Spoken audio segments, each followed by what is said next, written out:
Bismillahirrahmanirrahim. Assalamualaikum warahmatullahi wabarakatuh. Waalaikumsalam warahmatullahi wabarakatuh. Kembali lagi bersama saya Dwi Meldasari dalam e-podcast, Edukasi Podcast Kesehatan.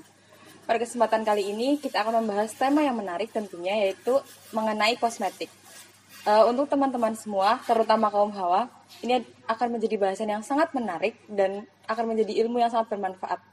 Kali ini saya tidak sendirian, saya ditemani oleh narasumber kita, yaitu Ibu Laili Fitriati. Bagaimana Ibu kabarnya hari ini? Alhamdulillahirrahmanirrahim, baik sekali Mbak Melinda. Mengenai kosmetik Ibu, sebenarnya pengertian kosmetik itu apa sih Bu kalau dari segi farmasi sendiri? Oke, untuk kosmetik itu sendiri berasal dari bahasa Yunani ya, yaitu kosmein, artinya itu berhias gitu ya. Nah kemudian di pengertian Badan POM RI di tahun 2015 bahwa kosmetik itu adalah senyawa atau zat yang dia bertujuan untuk memperbaiki penampilan, kemudian memperbaiki aroma tubuh manusia, itu termasuk kosmetik. Jadi yang meliputi tentang wajah, kemudian badan, kulit dan sebagainya itu pasti kosmetik. Itu.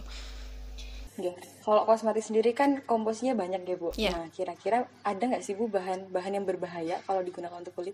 Ada, pasti ada.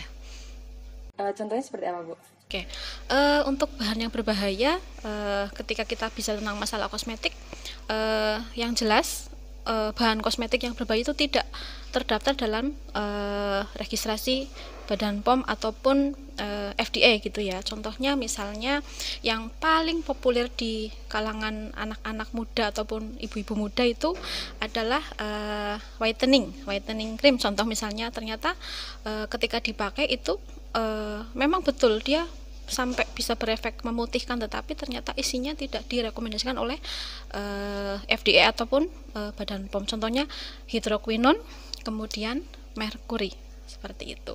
Kemudian tanda-tandanya bagaimana? Ketika kita melihat satu produk yang dia ada merkurinya ataupun hidroquinone, itu ketika dibuka warnanya itu sangat cerah sekali. Kemudian kalau kuning ya kuning sekali, kalau putih putih sekali. Kemudian teksturnya itu elastis, mulur seperti karet seperti itu. Kemudian ketika dioleskan ke dalam kulit, dia akan langsung bisa mengelupas gitu ya. Walaupun dipakai dalam kadar yang sedikit, otomatis akan mengakibatkan efek toksik atau berbahaya seperti itu. Jadi efek whiteningnya, efek glowingnya itu dia cepat, tetapi efek toksiknya juga tidak kalah cepat seperti itu. Toksiknya itu bukan hanya di kulit, tetapi di organ dalam. Contohnya misalnya dia mau menimbulkan karsinogenik atau menyebabkan penyakit kanker seperti itu. Nah itu kalau dilihat dari segi sediaan krimnya gitu. Kalau misalkan itu belum dibuka kalau di pasaran, nah kita gimana cara ngelihatnya untuk memilih krim itu tuh berbahaya atau tidak, itu gimana? Ya, sebenarnya sangat mudah sekali. Yang pertama kita itu harus bisa melihat kemasannya satu. Terus contoh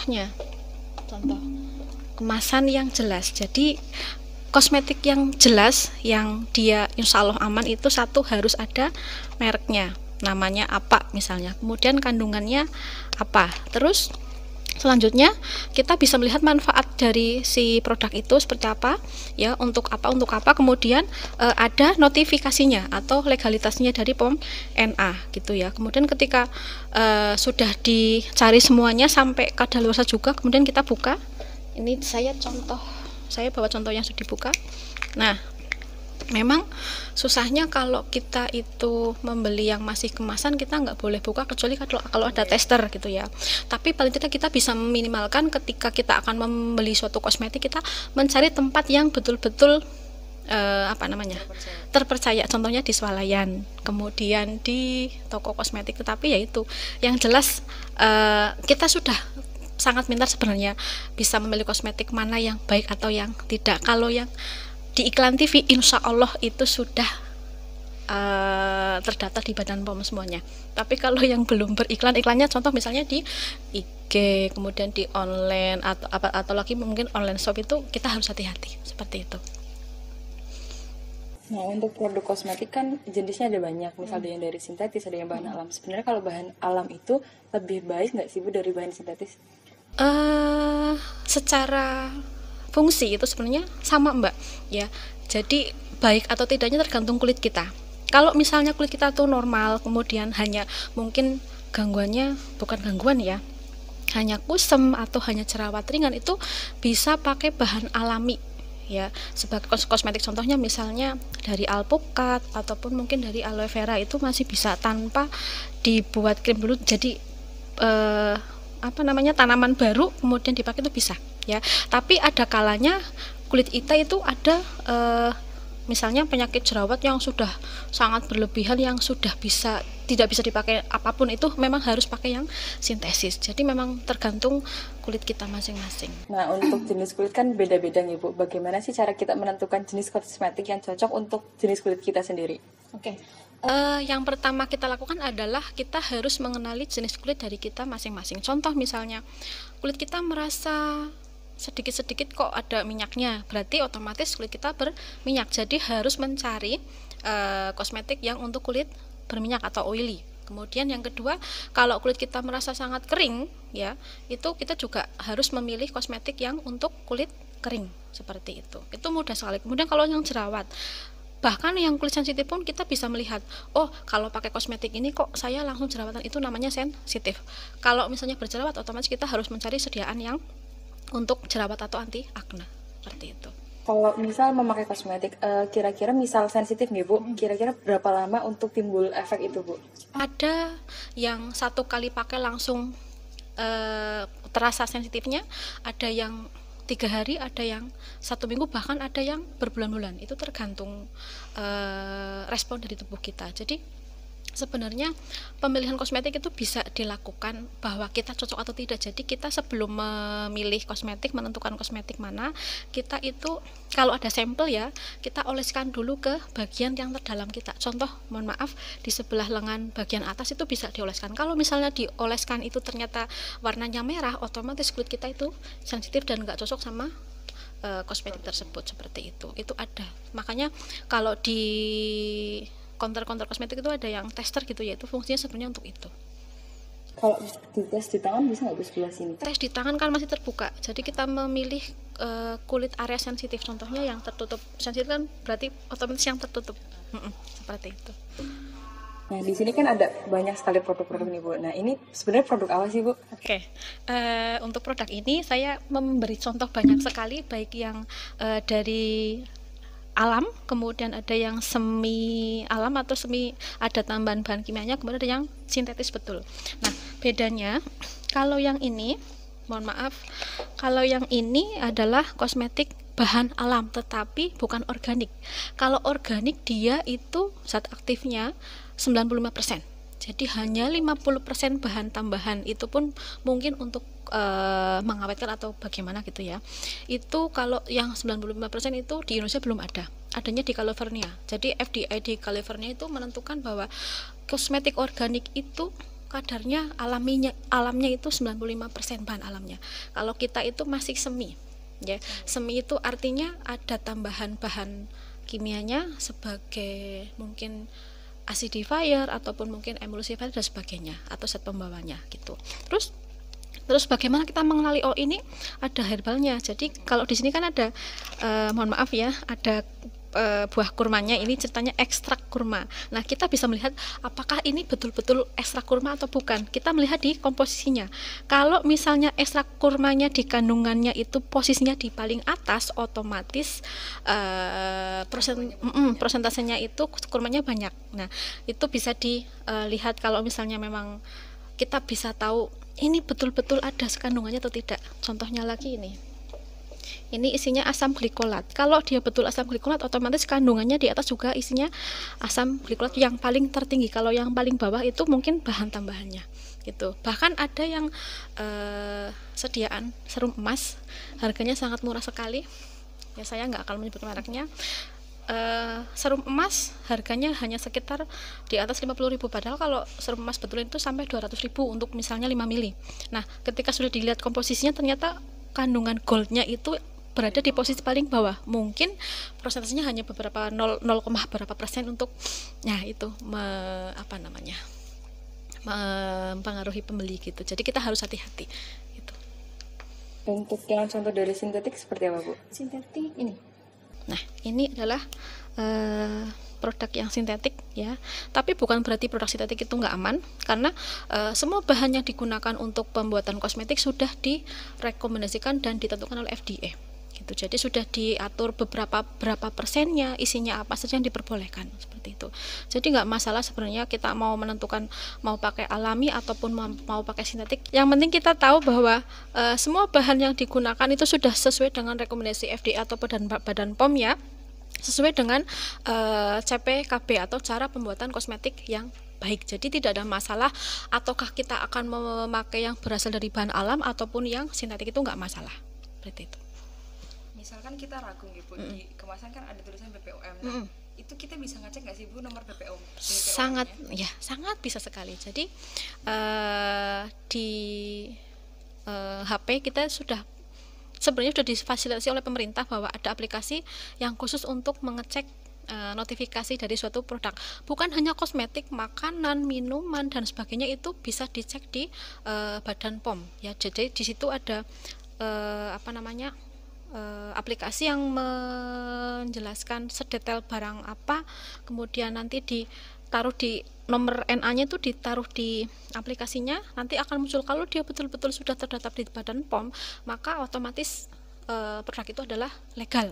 Tapi kalau misalnya ternyata tidak, otomatis palsu seperti itu. Misalkan Ibu, kan kosmetik tuh banyak. Misal saya ingin memilih produk yang alami. Misal saya memakai aloe vera murni, langsung dari tanaman lidah buaya. Apakah itu bisa digunakan untuk perawatan kulit, misal untuk masker ataupun nutrisi rambut? Bisa, sebenarnya nggak masalah. Cuma kalau yang dari murni itu, ya kita melihat lagi. Kalau misalnya contoh aloe vera, kalau kulit kita kering itu kan aloe vera kan mengandung banyak emolien. Kalau misalnya pakai aloe vera, otomatis kulit kita harus yang kering. Kalau kulitnya berminyak nggak jadi. Ya, gatel. Kenapa? Karena emolennya itu sudah menumpuk banyak di dalam kulit kita, kemudian ditambahkan emolen lagi, otomatis tidak akan sinkron seperti itu. Jadi aloe vera itu boleh digunakan untuk kulit yang kering gitu. Nah, misal kita udah ketergantungan pakai kosmetik, kan timbul efek. Nah, cara meminimalisir efek itu tuh gimana, Bu? Kalau misalnya kosmetik yang kita pakai itu bukan dari, mohon maaf, racikan mungkin satu tempat kecantikan, itu ribonnya itu tidak akan terlalu kelihatan. Contoh misalnya yang kosmetik berada di pasaran, tapi kalau misalnya pemakaiannya itu dari perawatan kecantikan, itu ribon itu artinya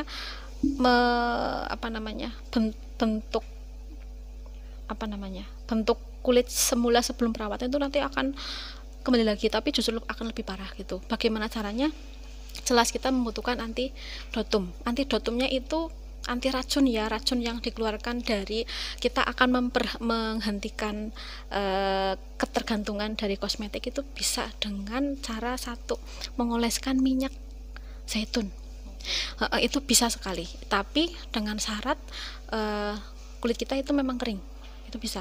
Yang kedua dengan air kelapa. Kita tahu bahwa air kelapa itu luar biasa. Dia sebagai antidotum baik dari dalam maupun dari luar, itu sebenarnya bisa. Cuma memang kalau kita akan menyelesaikan ketergantungan dari kosmetik tertentu, memang kita harus sabar gitu. Jadi memang sabar, nggak butuh waktu 2 hari, 3 hari, bahkan seminggu, itu bahkan berbulan-bulan seperti itu. Oke, yang selanjutnya, nah Bu, misal saya nggak mau menggunakan kosmetik, nggak mau. Nah, misalnya karena mahal, keterbatasan ekonomi. Nah, tips untuk yang dalam tanda kutip kurang mampu menggunakan kosmetik tapi pengen cantik, gimana Bu? Sebenarnya kosmetik itu tidak semuanya mahal, Mbak. Ada yang sangat murah sekali, bahkan ada satu branded yang dari dulu saya belum lahir sampai sekarang saya sudah tua itu ada, dan harganya itu masih di bawah kosmetik yang lain itu ada. Nanti tinggal dicari di swalayan, banyak di toko kosmetik itu banyak. Yang penting penggunaannya itu harus menyesuaikan kita butuhnya apa. Kalau misalnya kita setiap hari mau pergi, otomatis kan terpapar sama sinar matahari, kita harus butuh pelembab dan sunscreen atau anti UV. Itu ada anti UV yang murah juga gitu, nggak ada masalah sebenarnya. Terus kenapa harus pakai? Kalau orang zaman dulu itu polusinya itu masih sedikit, belum ada kendaraan banyak, belum ada zat kimia yang banyak yang yang bertebaran itu memang kalau nggak pakai pelembab, nggak pakai apapun masih tetap cantik gitu ya, masih agingnya itu masih lambat. Tapi kalau zaman sekarang sudah banyak polusi segala macam itu banyak, jadi memang kita itu butuh perlindungan gitu, memang harus pakai. Tapi biaya itu memang disesuaikan budget kita itu mampunya yang seberapa. Itu ada kosmetik yang murah, ada kosmetik yang mahal, bahkan yang lebih mahal itu ada. Nah, untuk penggunaan kosmetik sendiri kan sekarang banyak ya Bu, anak-anak yang sudah memakai kosmetik. Sebenarnya kita boleh memakai kosmetik itu di umur berapa sih Bu? Sebenarnya kosmetik itu kan tidak ada batasan umur, bahkan bayi itu pun sebenarnya boleh, cuma memang yang membedakan adalah kadarnya Mbak. Jadi ada beberapa yang, contoh misalnya untuk produk bayi yang hipoalergenik berarti yang dia boleh gitu ya. Kalau misalnya anak-anak itu bisa sih umur berapa saja itu sebenarnya bisa, tapi ya itu disesuaikan lagi butuhnya apa. Contoh misalnya butuhnya ternyata untuk tabir surya, pakai pelembab tabir surya yang khusus anak itu bisa, nggak ada masalah. Apalagi kalau sudah tua itu harus. Untuk produk wajib yang harus dimiliki misal Bu untuk remaja gitu Bu. Oke. Produk wajib yang harus dimiliki yang pertama itu deodoran. Jelas itu deodoran. Yang kedua itu pelembab. Yang ketiga itu pembersih wajah dan tubuh. Kemudian yang keempat itu pembersih gigi. Yang kelima itu sudah, hanya itu cukup. Itu yang penting. Iya, 4 cuma 4 enggak banyak. Nah, untuk terakhir ya Bu, mungkin Ibu bisa memberikan tips untuk teman-teman semua yang menonton gimana cara memilih produk kosmetik yang aman untuk dipakai. Oke, untuk kita bisa melihat kosmetik mana yang aman untuk dipakai, kita gampang sekali hanya melihat 5 L. Yang pertama L1 ya, lihat mereknya ya. L yang kedua, lihat komposisinya. Tadi sudah saya jelaskan, ketika misalnya ada satu merek tertentu, misalnya isinya kok ekstrak alpukat misalnya, jadi komposisinya harus disesuaikan. Alpukatnya posisinya harus berada di atas, karena itu yang menunjukkan persentase alpukat yang paling tinggi gitu ya. Terus yang ketiga itu lihat kegunaan untuk apa. Nah, kegunaan itu kita menyesuaikan apa yang kita butuhkan, entah itu untuk kulit berminyak ataupun kering ataupun berjerawat. Kemudian L yang keempat adalah lihat notifikasinya ada atau tidak. Bahkan disarankan ketika kita mencari kosmetik, melihat notifikasinya di depan kosmetik itu kita boleh browsing, pasang aplikasi, kemudian lihat biar kita lebih yakin. Terus L yang terakhir adalah cari kadaluarsanya ada atau tidak. Itu insya Allah kalau sudah mengikuti 5 L itu kita aman menggunakan kosmetik. Tapi ingat, harus disesuaikan dengan kondisi kulit kita.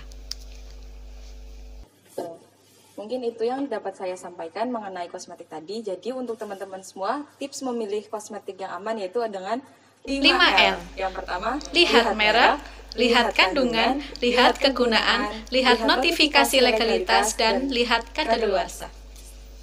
Sekian podcast yang dapat saya sampaikan pada kesempatan kali ini. Terima kasih untuk Ibu waktunya. Sama-sama Mbak Melinda.